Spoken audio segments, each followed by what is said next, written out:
이 잠언 1장 7절은 잠언 전체의 주제라고 할 수도 있겠고, 성경이 우리에게 가르치는 핵심 진리라고 할 수 있겠고, 또 이것이 복음의 요체라고 할 수도 있습니다. 우리가 복음하면 예수님을 믿음으로 구원을 얻는다라는 우리가 표현을 종종 사용하죠, 그죠? 그런데 예수님을 믿고 구원을 얻는다라는 것의 궁극적인 목적이 어디에 있는지는 우리가 놓치고 있을 때가 많습니다. 예수 믿고 그저 천국 가는 것이 예수님이 우리를 위하여 이 땅에 오시고 십자가에 죽으신 본질적이고 궁극적인 목적은 아니죠, 그죠? 그것은 무엇일까요? 바꿔 말하면 우리 주님이 왜 이 땅에 오셔서 우리를 위하여 죽으심으로 우리를 구원하셨을까? 우리를 구원하셔서 어떻게 하려고? 그에 대한 궁극적인 대답이 오늘 본문이라고 할 수 있습니다. 그게 뭐예요? 하나님을 경외하며 살게 하기 위함입니다. 그래서 하나님을 경외하면서, 여호와를 경외하며 사는 것이 오늘 성경에 따르면 지식의 근본이고, 미련한 자는 지혜와 훈계를 멸시한다. 바꿔 말하면 여호와를 경외하지 않는 자가 바로 미련한 자다라고 말할 수 있겠습니다. 오늘은 이 의미가 무엇인지 우리가 좀 깊이 들여다보려고 해요. 너무나도 익숙하고 식상한 말이다 보니까 그 무게와 가치와 우리가 그 깊이를 놓치고 있을 때가 많아요. 오늘 본문이 말하는 핵심 내용은 여호와를 경외하는 것이 지식의 근본이다. 그러나 미련한 자는 지혜와 훈계를 멸시한다 라고 가르칩니다. 본문에서 말하는 이 지식의 근본이다 할 때 이 지식이 뭐냐? 지식은 어떤 정보를 말하는 게 아니지요, 그죠? 여기서 말하는 지식은 뭐냐? 깨달음을 말합니다. 깨달음. 즉 깨닫는 것이 모든 것의 시작이다. 무엇을요? 여호와 경외하기를 깨닫는 것이 시작이다. 그래서 근본이라는 말이 시작이다 라는 뜻이에요. 시작하다. 시작이다. 모든 것의 시작이에요. 즉 여호와를 경외하는 것이 깨달음의 시작이다. 이걸 바꿔 말하면 무슨 뜻이 되냐면 여호와를 경외하지 않고는 깨달음이 없는 것이다 라는 의미가 됩니다. 우리가 깨달았다고 생각하는데 여호와를 경외하는 것으로 나타나지 않는다면 그건 깨달은 게 아니라는 거예요. 제대로 깨달은 게, 우리는 깨달았다고 생각할지 모르지만, 깨닫고 보니까 이렇더라라고 말할지 모르지만, 그것이 여호와를 경외하게 만드는 것이 아니라 그런다면 너는 제대로 깨달은 게 아니라는 거예요. 우리가 깨달은 것은 잘못 깨달은 거라는 거예요. 깨달았다고 우리가 착각하고 있을 뿐이라는 거예요. 그건 제대로 깨달은 게 아니다. 즉 여호와를, 우리가 깨달음이 결국은 여호와를 경외하게 만드는 것이 아니라면 그건 절대 깨달은 게 아니에요. 많은 사람들이 인생을 30년, 40년, 50년, 60년 살고 이제서야 깨달았다 라고 말하는 경우를 종종 들어요, 그죠? 내가 헛살았다, 이제야 내가 깨달았다. 그런데 사실 그 깨달음도 사실은 제대로 깨달은 게 아닌 경우가 대부분입니다. 그들은 깨달았다고 생각할지 모르지만 아직 제대로 시작도 못한 거예요. 그럼 여기서 말하는 시작이란 뭘까요? 여기서 말하는 시작이라는 것은 이게 신앙생활의 시작이다라는 뜻도 되고요. 바꿔 말하면 사람답게 사는 것의 시작이다라는 의미도 되는 것입니다. 그러니까 우리가 신앙생활을 제대로 시작했느냐라는 하나의 가늠자, 시금석, 척도가 되는 게 뭐예요? 여호와를 경외하기 시작했느냐라는 거예요. 그 사람이 믿음을 갖기 시작했대요. 믿음이 생기기 시작했대요. 그러면 그 결과는 반드시 뭐 해야 돼요? 여호와를 경외하는 거여야 돼요.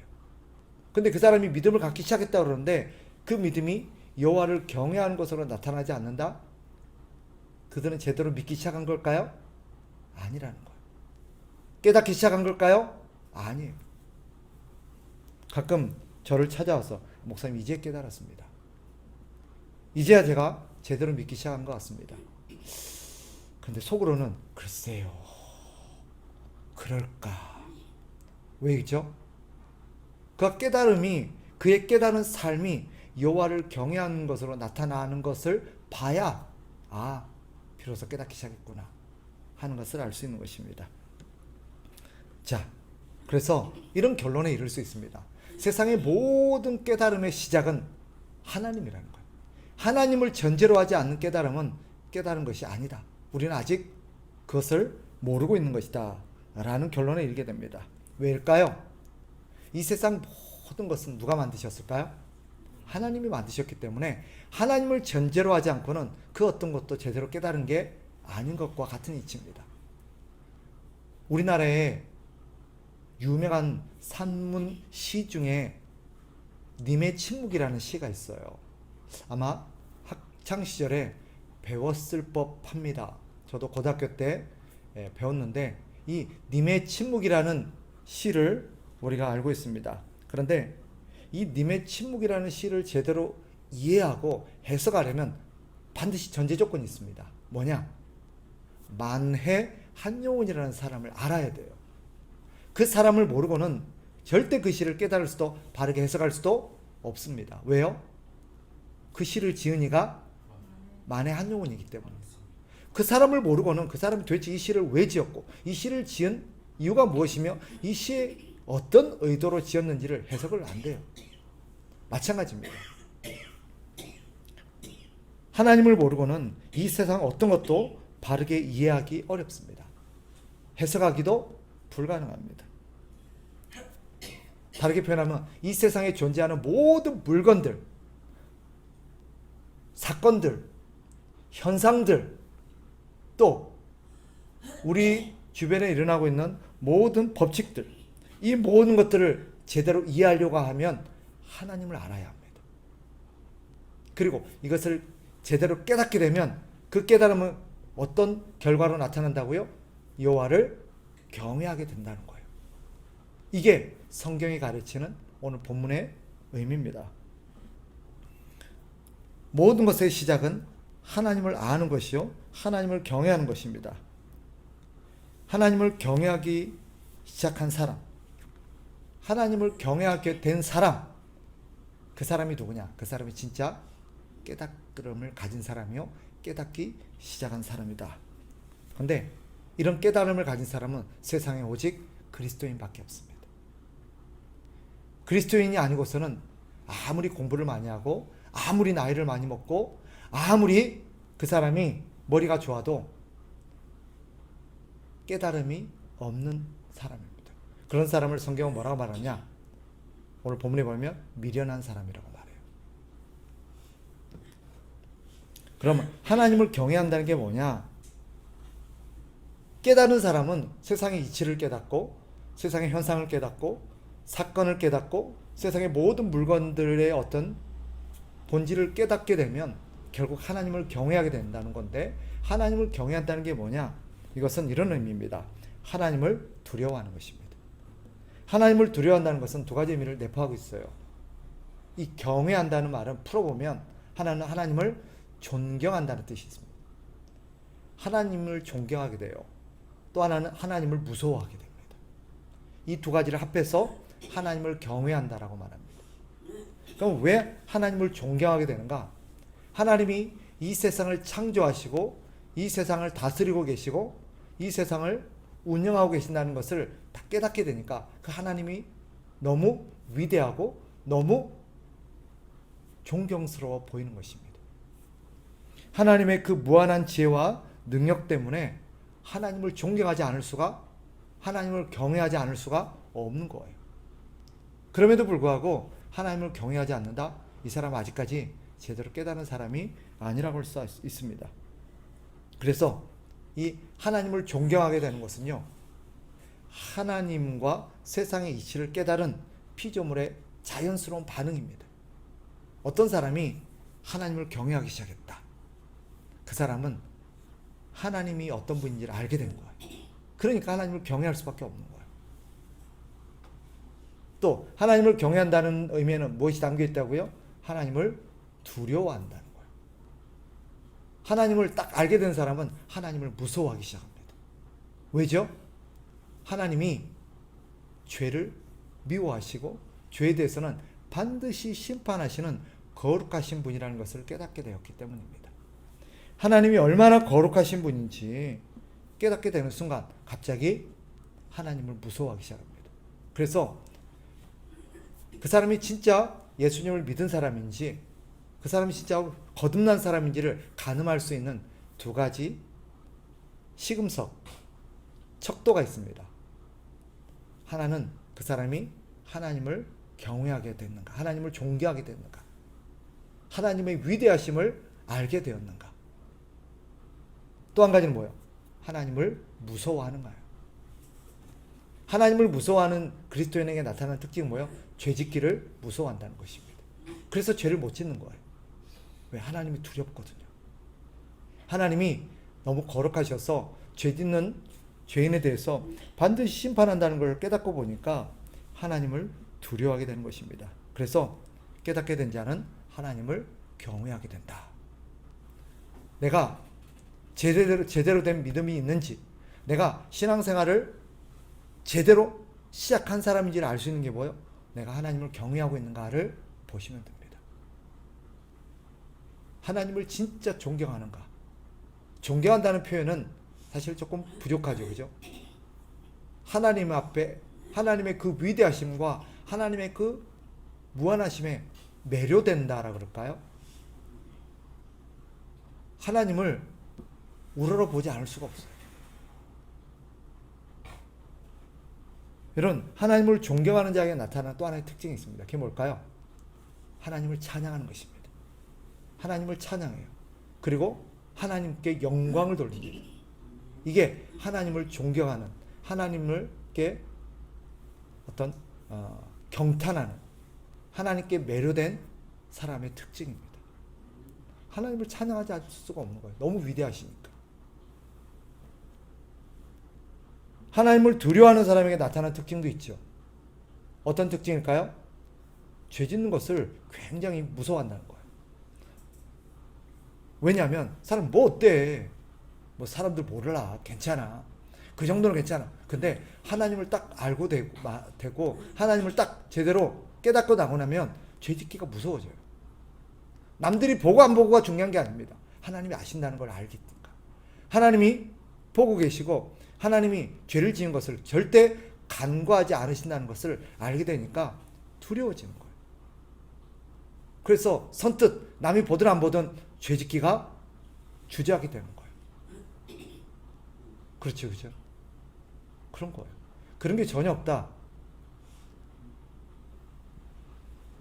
그것은 제대로 된 깨달음을 가진 자가 아닐 수 있습니다. 따라서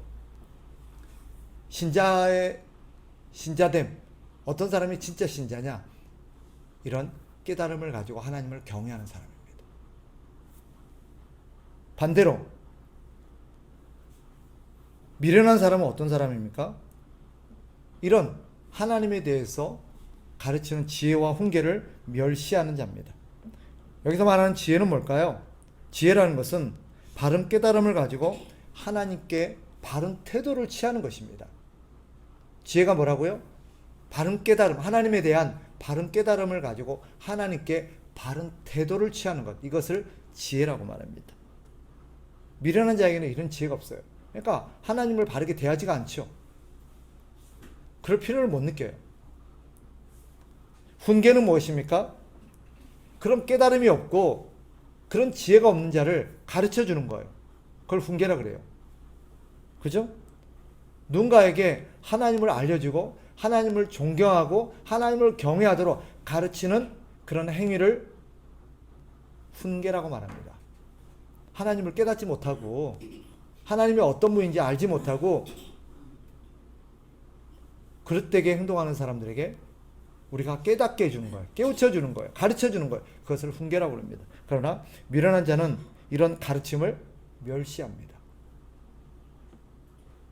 성경은 오히려 그것을 우습게 여기고 조롱하며 모욕을 주는 것이다 라고 말합니다. 우리가 그래서 이런 사람의 특징이 뭐예요? 우리가 하나님에 대해서 가르쳐주고 하나님을 믿으셔야 돼요. 하나님 두려워하셔야 돼요 라고 말하면 예, 너나 잘하세요. 너나 잘 믿으세요. 이러면서 가르치는 그리스도인에게 그들을 조롱하고 우습게 여기고 멸시하고 심지어는 괴롭히기까지 하는 그런 자들은 성경이 미련한 자라고 말합니다. 그래서 미련한 거예요. 미련하다는 것은 깨닫지 못하는 바보라는 뜻입니다. 미련한 것은 가르쳐줘도 깨닫지를 못하는 바보예요. 미련하다는 것은 아무리 얘기를 해도 이런 깨달음을 받아들이지 않습니다. 그 미련한 자의 결국은 무엇일까요? 멸망입니다. 하나님을 믿지 않고 하나님을 경외하지 않았기에 하나님께서 그에게 응당한 심판을 하시는 까닭입니다. 그래서 미련한 자의 결국 무엇입니까? 멸망입니다. 멸망입니다. 네, 미련한 자도요, 나중에 심판을 받게 되면 하나님께서 깨닫게 하신대요. 어떤 깨달음일까요? 아유, 내가 그때 왜 하나님의 말씀을 듣지 않았을까? 나를 깨닫게 해주는 그 사람의 말을 왜 듣지 않았을까? 그 사람의 말을 내가 들었어야 됐을 텐데 왜 그 말을 듣지 않았을까? 이런 깨달음은 마지막에 가서 뒤늦은 깨달음은 하나님의 은혜가 아닙니다. 하나님의 징계입니다. 네. 그래서 하나님께서 주신 벌의 특징 한 가지가 뭐예요? 후회라는 것입니다. 근데 후회는 어떻게 해야 나타나는 거죠? 깨달아야 나타나는 것입니다. 깨닫지 못한 사람이 후회를 해요, 안 해요? 안 해요. 그래서 우리는 심판 전에 주어지는 깨달음은 뭐예요? 은혜입니다. 은혜. 그러나 심판 이후에 주어지는 깨달음은 징계입니다. 아니, 벌입니다. 하나님께서 마지막에 그에게 벌을 하나 더 주시는 거예요. 뭐예요? 후회. 뒤늦은 깨달음을 후회라 그러잖아요. 뒤늦은 깨달음을 주세요. 멸망하고 나서. 이미 끝나고 나서. 그때 이 사람은 모든 걸 깨닫게 됩니다. 맞았네. 그 사람 말이 맞았네. 내가 이렇게 살면 안 되는 거였네. 내가 그렇게 살면 안 되는 거였네. 그 말을 믿었고 그 말대로 했어야 되네. 그러나 그 사람은 그때 가서 깨달을 겁니다. 그것마저도 하나님의 심판이라는 것을. 깨달음이. 그래서 여러분, 뒤늦은 깨달음이 오지 않도록 우리는 항상 기도해야 합니다. 뒤늦은 깨달음은 은혜가 아닙니다. 말씀을 정리하겠습니다. 오늘 성경이 우리에게 가르치는 게 뭘까요? 그래서 어떻게 하라는 거예요? 여호와를 경외하라는 것입니다. 세상의 모든 것이 하나님에 의해서 시작되었습니다. 그러니 모든 것은 하나님께서 만드시고 하나님으로부터 시작되었고 하나님이 모든 것을 운영하고 다스리십니다. 그러니 우리가 이것을 깨달은다면 하나님을 경외하는 것이 우리의 마땅한 본분이다라고 성경에 가르칩니다. 또 같은 맥락에서 성경에 우리에게 가르치는 또 하나의 교훈이 있습니다. 그게 뭐예요? 세상의 모든 것은 하나님 중심으로 생각하라는 것입니다. 왜? 모든 것을 존재하게 하신 분이 하나님이십니다. 길가에 돌멩이 하나도 이 돌멩이는 뭘까? 이 돌멩이가 왜 있을까? 과학자나 일반 사람들은 성분만 분석해요. 그죠? 열심히 성분만 분석합니다. 그러나 그리스도인은 뭘 합니까? 하나님께서 이런 돌을 왜 만드셨을까를 생각합니다. 어리석은 자는 어떤 행동에 대해서 그 행동의 여러 가지 원인만 분석합니다. 그리고 그 원인에 대한 여러 가지 결과지만 쏟아냅니다. 그러나 지혜로운 자는 어떻게 합니까? 그런 행동이 촉발되게 하신 하나님의 뜻을 생각합니다. 그 너머에 있는 하나님을 생각해요. 질병에 걸리면 어리석은 자는 어떻게 합니까? 미련한 자는 이 질병이 왜 걸렸을까? 어떻게 하면 질병이 나을까? 뭘 먹어야 될까? 어디 병원을 가야 될까? 이 생각만 합니다. 그러나 지혜로운 하나님을 경외하는 사람은 어떻게 합니까? 이 질병을 허락하신 하나님의 뜻이 뭘까를 생각합니다. 그래서 이 병을 빨리 나을고 어떻게 치료할 건가에 골몰할 게 아니라 하나님 도대체 나한테 왜 이런 질병을 주셨을까? 이 질병을 통한 하나님의 뜻이 무엇일까를 고민합니다. 그러니까 똑같은 현상이고 똑같은 물건이고 똑같은 상황인데 똑같은 법칙인데 해석이 전혀 달라집니다. 뭐 때문이에요? 하나는 하나님을 전제로 생각하는 사람이고 하나님을 배제하고 생각하는 사람이기 때문에 완전히 달라져요. 이것을 우리는 뭐라고 말하느냐? 세계관이라고 말합니다. 하나님을 중심으로 생각하는 우리가 성경적 세계관, 그리고 하나님을 배제하고 생각하는 세속적인 세계관이 있습니다. 우리 그리스도인은 모든 것을 하나님 중심으로 생각합니다. 여러분, 그러니